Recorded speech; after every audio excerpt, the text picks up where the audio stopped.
예배 드리라고 하신 말씀에 의해 오늘 또 예배 드리오니 주께서 우리의 예배를 받으시고 복의 복을 더해 주시고 은혜를 충만히 우리에게 내려주셔서 하늘의 기쁨과 평안을 맛보는 귀한 예배가 되도록 은총 베풀어 주시옵소서. 우리 구주 예수님의 이름으로 감사하옵고 기도드리옵나이다. 아멘. 25장을 부르시도록 하겠습니다. 25장.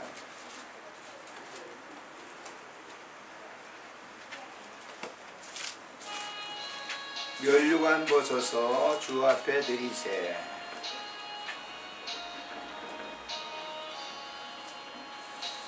면류관 벗어서 주 앞에 드리세. 저 천사 기쁜 노래가 온 땅에 퍼지네. 내 혼아 깨어서 주 찬송하여라. 온 백성 죄를 속하신 만왕의 왕일세. 면류관 벗어서 주 앞에 드리세. 그 손과 몸에 상처가 온 성경 빛나네. 하늘의 천사도 그 영광 보고서 고난의 신비 갈고자 늘 흠모하겠네. 면류관 벗어서 주 앞에 드리세. 온 세상 전쟁 그치고 참 평화 오겠네. 주보좌 앞에서 온 백성 엎드려 그 한량없는 영광을 늘 찬송합니다.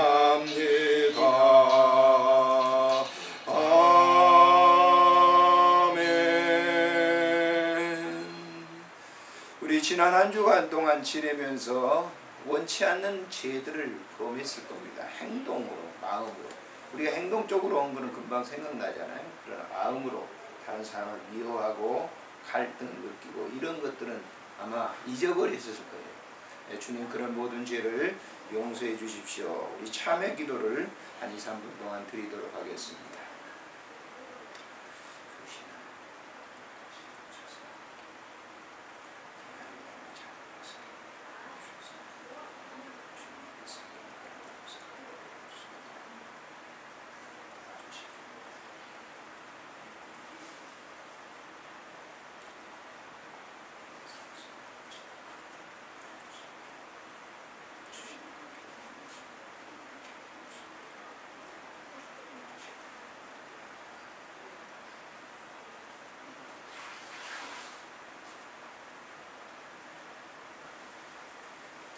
그러므로 그리스도 안에서는 정죄함이 없나니 너희의 모든 죄가 사해졌느니라. 우리 구주 예수님의 이름으로 기도드리옵나이다. 아멘. 신앙 고백을 사도신경함으로 고백하도록 하겠습니다. 전능하사 천지를 만드신 하나님 아버지를 내가 믿사오며 그 외아들 우리 주 예수 그리스도를 믿사오니 이는 성령으로 잉태하사 동정녀 마리아에게 나시고 본디오 빌라도에게 고난을 받으사 십자가에 못 박혀 죽으시고 장사한 지 사흘 만에 죽은 자 가운데서 다시 살아나시며 하늘에 오르사 전능하신 하나님 우편에 앉아 계시다가 저리로서 산 자와 죽은 자를 심판하러 오시리라. 성령을 믿사오며 거룩한 공회와 성도가 서로 교통하는 것과 죄를 사하여 주시는 것과 몸이 다시 사는 것과 영원히 사는 것을 믿사옵나이다. 아멘. 찬송가 91장을 드리도록 하겠습니다.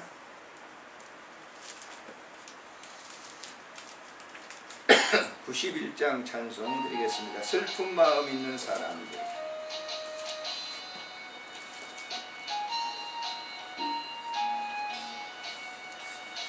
슬픈 마음 있는 사람 예수 이름 믿으면 영원토록 변함없는 기쁜 마음 얻으리. 예수의 이름은 세상의 소망이요 예수의 이름은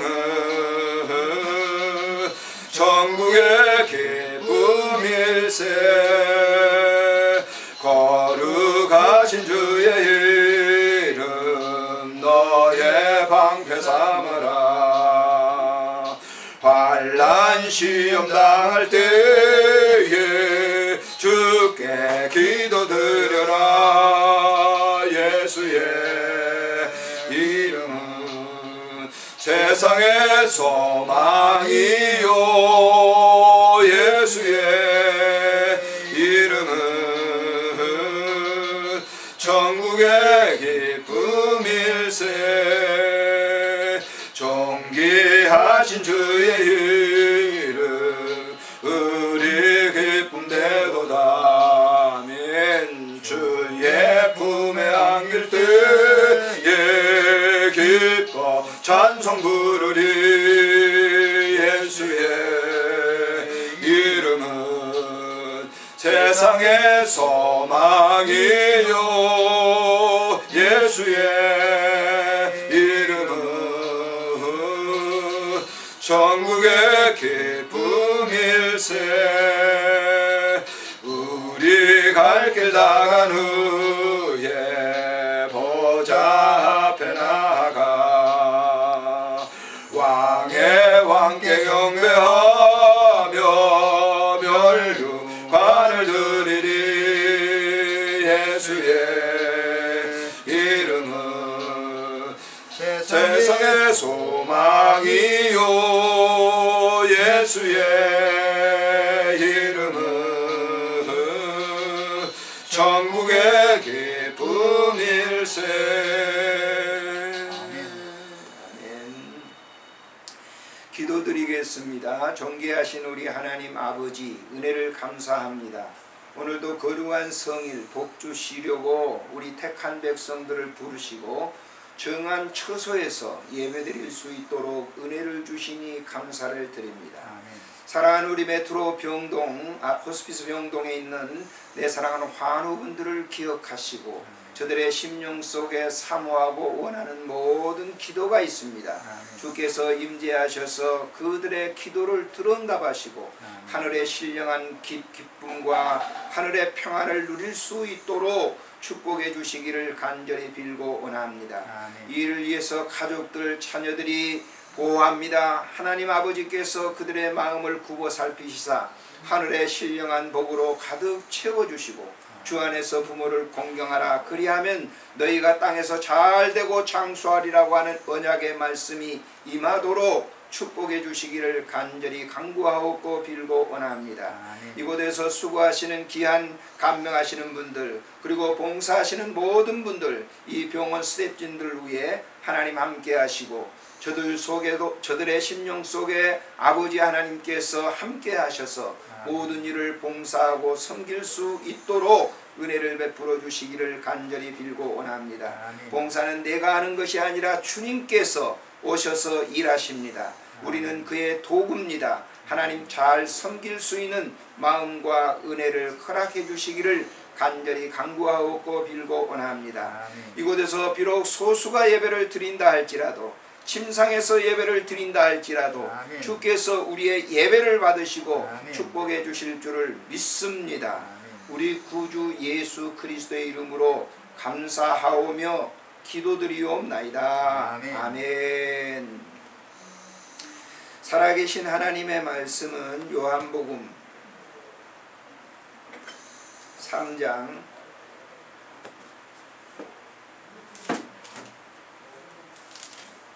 16절부터 18절까지 주보에 나와 있습니다. 주보를 가지신 분들은 그 맨 위쪽에 있죠. 같이 읽겠습니다. 16절부터 18절. 하나님이 세상을 이처럼 사랑하사 독생자를 주셨으니 이는 그를 믿는 자마다 멸망하지 않고 영생을 얻게 하려 하심이라. 하나님이 그 아들을 세상에 보내신 것은 세상을 심판하려 하심이 아니요 그로 말미암아 세상의 구원을 받게 하려 하심이라. 그를 믿는 자는 심판을 받지 아니하는 것이요 믿지 아니하는 자는 하나님의 독생자의 이름을 믿지 아니함으로 벌써 심판을 받은 것입니다. 아멘. 우리 손녀가 이제 6살, 3살입니다. 그런데 그 아이들을 저희 집사람이 이제 유치원, 어린아이 집에 이렇게 볼 때 갔다 데리고 다니거든요. 그런데 이제 상당히 힘들다고 그래요. 그러는 중에도 그 아이들이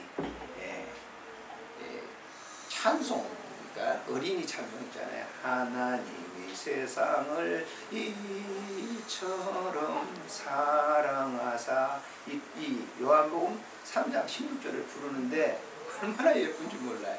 저도 처음에 교회 다닐 때, 물론 저희 집안은 여러 번 제가 드렸지만은 저희 집안은 우리 증조 할아버지는 캐토릭 천주교 나가셨어요.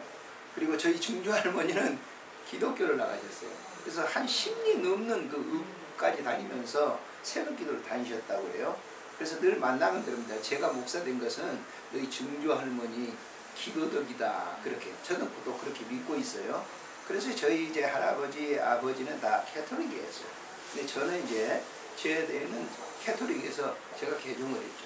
학교를 다니고 목사 생활을 하다가 지금 이제 원로 목사가 되어 있습니다만은, 아무튼 제가 교회 처음 나가가지고 가장 많이 부르는 노래가 바로 이 요한복음 3장 16절이에요. 그래서 그걸 어린아이 손자들이 부르니까 아주 감회가 새롭더라고요. 하나님을 잘 믿는 것이 영생을 얻는 것, 확실한 믿음을 요즘은 더 갖게 됩니다. 자, 어젠가 제가 잠깐 집에 와서 이제 TV를 이렇게 보는데 40세 넘어가지고 결혼을 하신 분이 있어요. 재혼이죠. 그러니까 이제 부인은 전 남편이 낳은 딸이 한 20살 먹었는데 데리고 와서 이제 같이 이렇게 지내는데 얼마간 좀 지나다가 남편이 의심을 하게 되는 거예요. 그걸 이제 의처증이라고 그러지 않습니까? 의처증. 그 자기네 부인이 이제 다른 남자하고 동네 남자하고 좋아한다. 눈빛을 보내지 말라. 그래가지고 의심이 들기 시작하는데 묘하게 관계가 이렇게 돼가지고 이제 결국은 이제 다시 이혼을 하게 됩니다. 뭐 여러 얘기는 제가 않겠습니다만 다시 이혼을 하게 되는 그런 것을 이제 영상으로 좀 봤습니다. 제가 목회할 때, 처음에 목회할 때 그런 일이 있었어요. 저는 이제 처음에 목회할 때가 뭐 이제 20살, 한 30살 이전이었으니까 목회 일선에 나가가지고 목회를 하면서 우리 교회를 얼마 동안 나오셨어요. 얼마 동안 나오셨는데 그때 당시 한 40, 50은 안 됐고 이번이 이제 교회 나오셔가지고 하는데 늘 얼굴이 어두웠어요. 근데 어느 날 갑자기 전화가 와요. 2시경에 전화가 왔어요. 그래서 찾아가 봤어요. 찾아가 봤더니 그 여자분이 자기 남편을 의심한 거예요. 자기 남편을.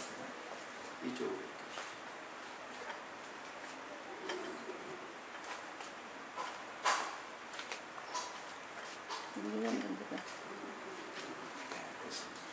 그걸 이제 우리가 의구증이라고 얘기를 합니다만,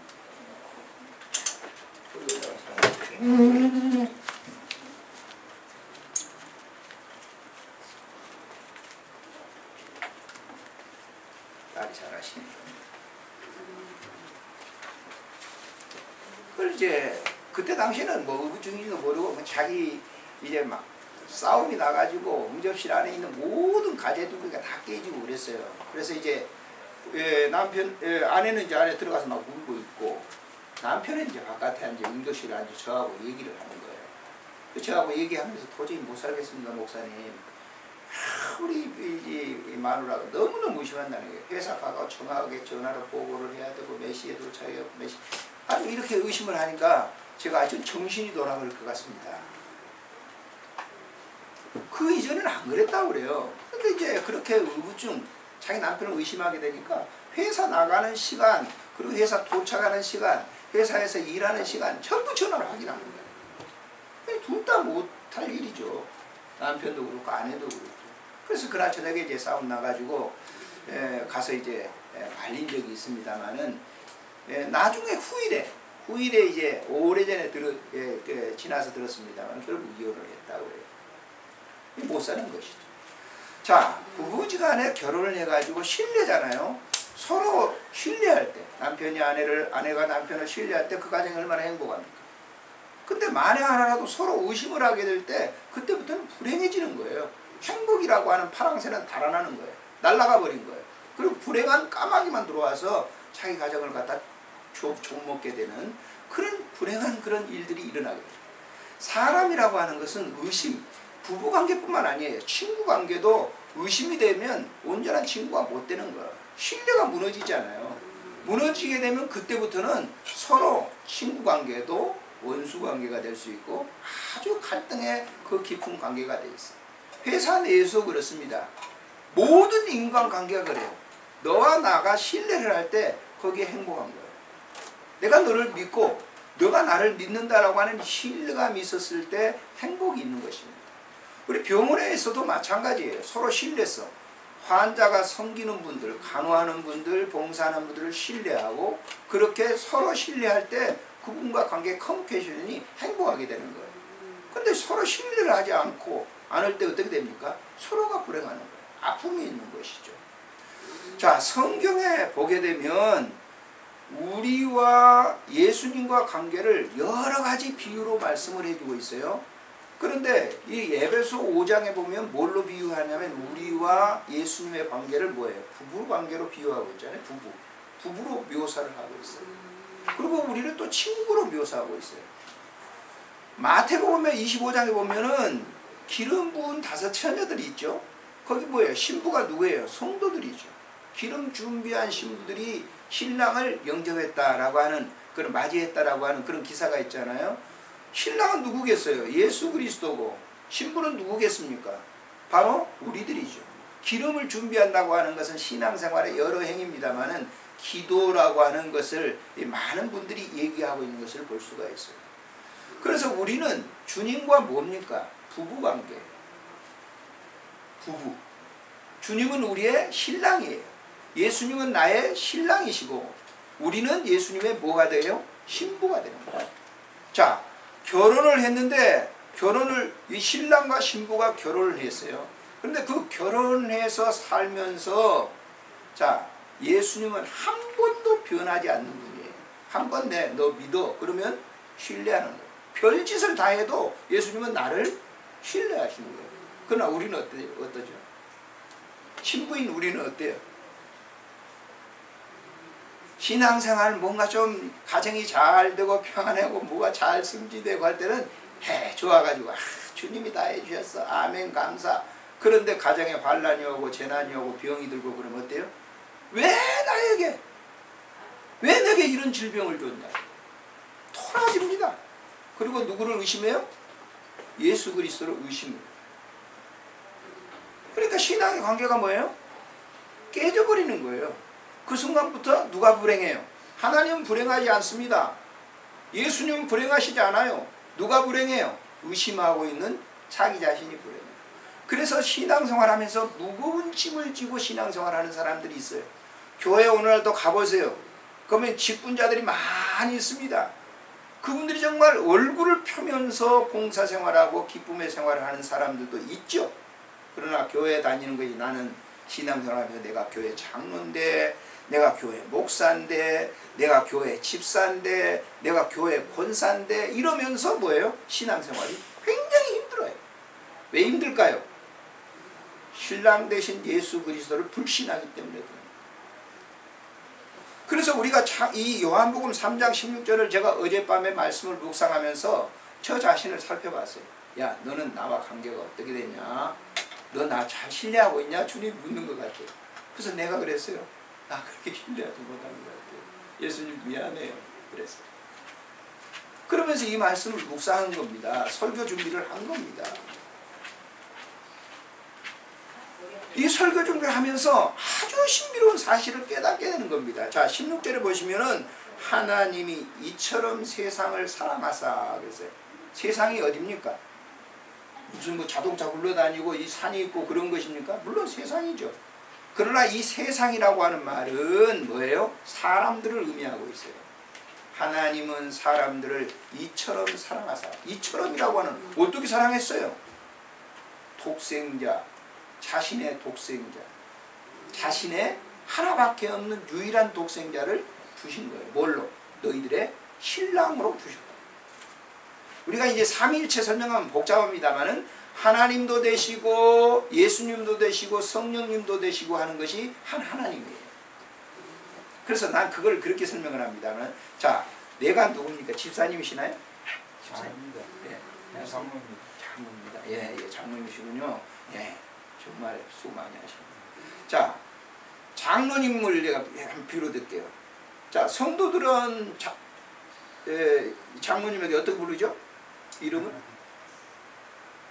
성도들이, 일반 성도들이 장로님을 어떻게 불러요? 예, 성도님 본이 돼야죠. 아니, 근데 본이 되는 게 아니라 장로님에 대해서 어떻게 불러요? 장모님이라고. 장로님, 그렇죠? 예. 그러면 아내는 지금 장로님에 대해서 장로님이라고 부를 수도 있지만 뭐라고 불러요? 남편이라고 부르죠. 네. 남편이라고. 네. 우리 남편이다. 우리 애들의 아버지다. 이렇게 부르잖아요. 그러면 자녀들은 집에서 뭐라고 불러요? 장로님 뭐라고 불러요? 집사람한테요?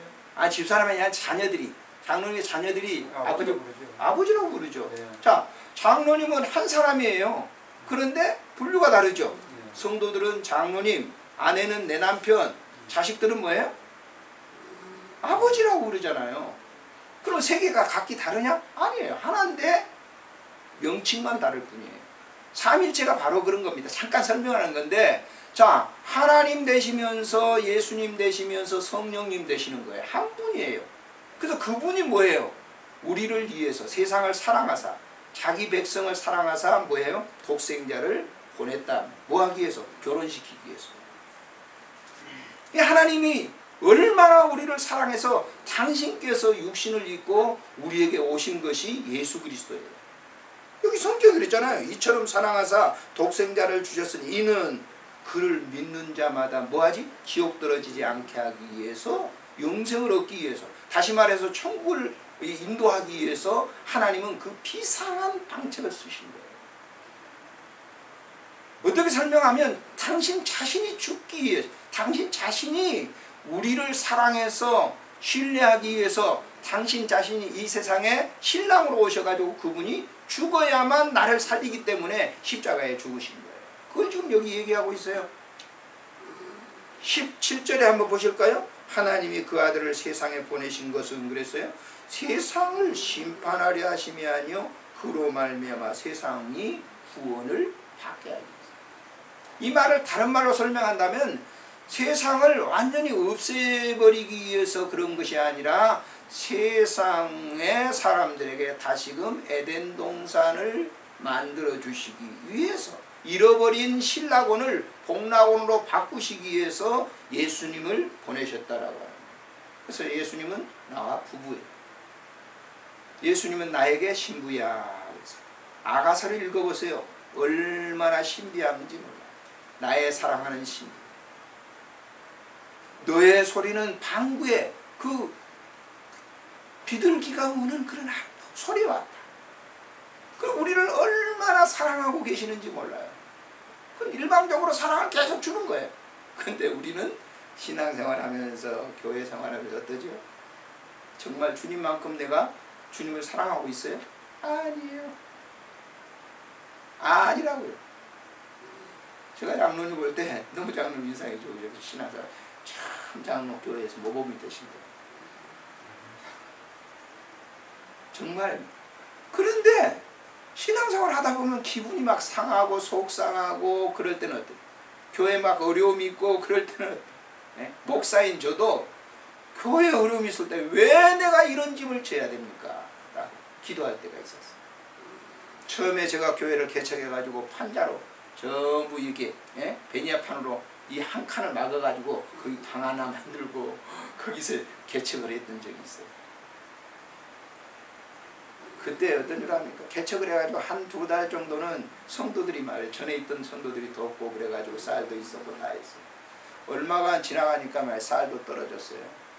그때 우리 애들이 3살, 2살 연년생이거든요.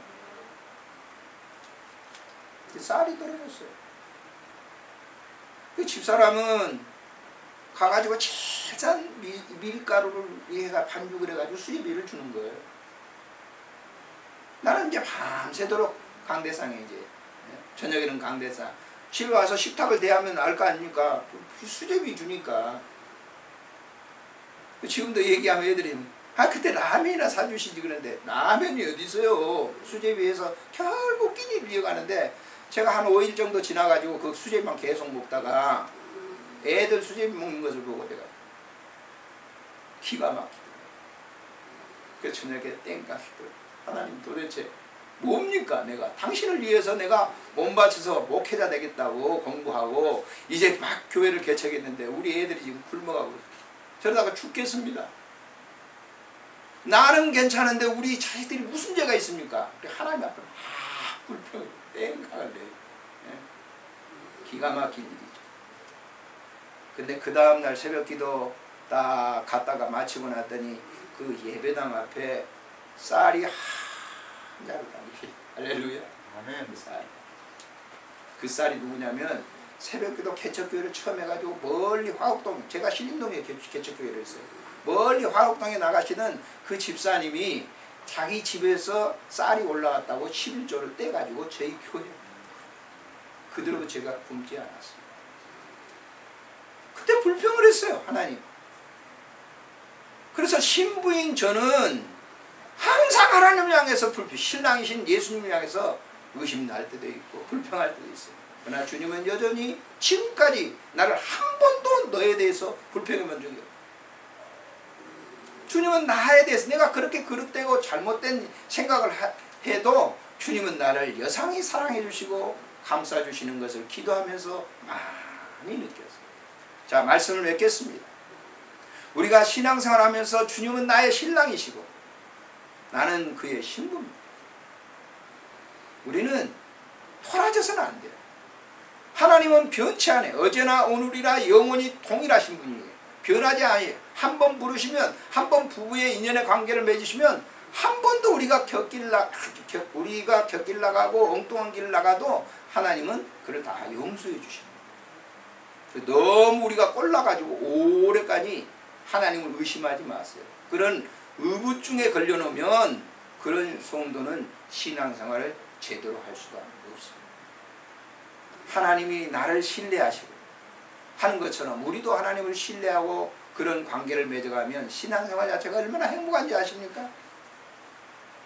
이거는 맛을 보지 않는 사람은 도대체 몰라요. 도대체 몰라요. 신앙생활이라고 하는 것이 얼마나 행복하고 즐거운 것입니다. 네. 저는 목회 은퇴하고 난 이후에 이 원로목사가 되고 난 이후에 점점 더 그걸 새롭게 느껴요. 야, 지금도 한 번 더 목회를 하고 싶다. 그렇지만 나이가 벌써 70이 이렇게 넘었으니까 그래서 그거는 뭐 내가 좋아하는 것이지 교인들이 좋아하시지 않겠죠. 자, 말씀을 맺습니다. 우리 주님과 영원한 부부관계를 잘 맺었어요. 이 본문에 있는 말씀처럼 하나님이 이 세상을 이처럼 살아 독생자를 주셨습니다. 누구든지 저를 믿는 자는 하나님이 영생을 주신다고 하는 이 언약의 말씀을 잘 믿고 신뢰하는 믿음 생활 하시기를 주의 이름으로 축복합니다. 아멘. 존귀하신 우리 하나님 아버지, 은혜를 참으로 감사를 드립니다. 오늘 사랑하는 귀한 병상에서 환우분들과 사랑하는 귀한 환우분을 섬기는 가족들과 귀한 봉사자들과 함께 예배를 드립니다. 주께서 우리의 예배를 받으시고 주님은 나의 영원한 신랑이십니다. 나는 영원한 주님의 신부입니다. 주님 이 땅에 재림할 때까지 우리의 믿음을 변개치 아니하고 열심히 잘 믿음 생활하여 주님 앞에 나갈 때에 주께서 잘했다 칭찬받는 충성된 부인으로서 또 종으로서 그 역할을 잘 감당하도록 축복해 주옵소서. 아멘. 우리 구주 예수님의 이름으로 감사하옵고 기도드리옵나이다. 아멘. 광고 말씀은 밑에 참조해 주시기 바랍니다. 육체적 고통과 심적 고통을 당하는 환우분들을 이해하며 기도해 주시기 바라고요. 간병하신 분들을 위해서 기도해 주시기 바랍니다. 메트로 병원과 안양 호스피스를 위해서, 쉼터를 위해서 기도해 주시기를 바랍니다. 뒤쪽에 이 단상을 제가 읽어드리고 찬송 부르고 축도로 예배를 마치겠습니다. 제가 쓴 글인데요. 인간관계도 깊은 커피 맛처럼 이라는 글입니다. 오래전부터 커피를 마시면서도 커피에 대한 바른 이해가 없었는데 얼마 전 모 병원 응급실 책꽂이에 게재된 올간지를 보며 한 잔의 커피를 끓이는데도 많은 정성이 들어가야 온전한 커피 맛을 즐길 수 있겠다라는 생각을 해봤습니다. 모 신문에 바리스타 인기는 하늘, 공신력은 바닥이라는 기사를 봤는데 커피를 바로 끓이는 이해력이 없는 자격자들이 너무 많기 때문일 것입니다. 커피의 본연의 맛을 최대한 살려 맛있는 커피를 마시려면 카페인을 비롯 원두 속의 성분을 균형 있게 추출해야 합니다. 준비된 커피 가루에서 유효 성분을 추출하는 방법은 물의 종류, 끓이는 온도, 물과 커피 가루의 배합, 추출 시간들에 의해 좌우됩니다. 먼저 물의 선택인데 보통 한 잔의 커피는 98% 이상의 물로 이루어지는데 여기서 물은 커피의 맛과 향을 담아내는 핵심일 뿐만 아니라 유효 성분을 골고루 뽑아내는 요소입니다. 커피 맛을 좋게 하는 물은 신선하고 불순물이 없어야 합니다. 따라서 센 물보다 단물을 쓰되 눈에 보이지 않는 불순물을 약 1시간 동안 가라앉힌 기에 사용하는 것이 좋습니다. 우리가 쉽게 구할 수 있는 수돗물은 코르크 칼크 같은 소독제 냄새가 나므로 한번 끓여서 냄새를 없앤 뒤 사용하도록 해야 하고, 그 밖에 근처 약수터에 떠오는 생수는 광물질 함량이 많아 적당치 않습니다. 또 한 번 끓인 보리차는 이물질이 녹아 있으므로 사용하지 말아야 합니다. 끓기 직전의 물 온도는 85도에서 96도여야 하고 100도 이상의 물을 사용하면 커피 속에 카페인에 변질되어 좋지 않는 쓴맛을 남기게 되고 70도 이상의 물은 탄틴의 떫은 맛을 냅니다. 한번 추출한 커피를 잔에 담을 때 온도는 66도 안팎이어야 이상적입니다. 커피와 물 배합률은 자신의 기호에 맞추지만 원두 커피의 본래 맛을 살리는 이상적인 비율은 트리플을 기준으로 하여 레귤러 100에서 120cc를 만들 때 커피가루 8에서 10g, 물은 150cc 정도가 적당합니다. 커피를 걸러낼 때도 길지도 짧지도 않아야 커피 맛과 향을 충분히 살릴 수 있습니다. 맛있는 커피는 정해진 비율과 배합, 정성과 사랑이 담겨진 바리스타에 의해 나옵니다. 인간관계도 깊은 커피 맛과 같아야 하겠죠. 찬송 421장 부르고 축도로 마치고 난 다음에 환우분들을 위해서 기도해 드리도록 하겠습니다. 421장 찬송을 부르시겠습니다. 내가 예수 믿고서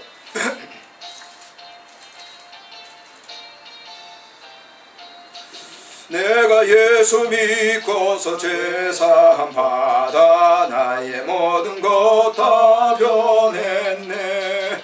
지금 내가 가는 길 천국이요 주의 피로 내 죄가 씻겼네. 나의 모든 것 변하고 아멘 그 피로 구속받았네. 하나님은 나의 구원 되시오니 내게 정죄함 없겠네. 주님 밝은 밑에서 어둠에 지니 나의 모든 것 다 변했네. 지금 내가 주 앞에 온전케 됨은 주의 공로를 의지함일세. 나의 모든 것 변하고 그 피로 구속받았네. 하나님은 나의 구원 되시오니 내게 정죄하먹겠네. 내게 성령이 임하고 그 크신 사랑 나의 맘에 가득 채우며 모든 공포 내게서 물리치시니 내 맘 항상 주 안에 있겠네. 나의 모든 것 변하고 그 피로 구속받았네. 하나님은 나의 구원이시오니 내게 정죄하먹겠네. 이제는 우리 구주 예수 그리스도의 은혜와 우리 하나님 아버지의 극진하신 사랑하심과 성령님의 교제하심이 오늘도 머리 숙인 모든 믿음의 권속들 위해, 내 사랑하는 환우분들 위해, 섬기는 가족들 위해, 이 병원의 모든 스태프진들 위해, 특별히 쉼터 위에 이제로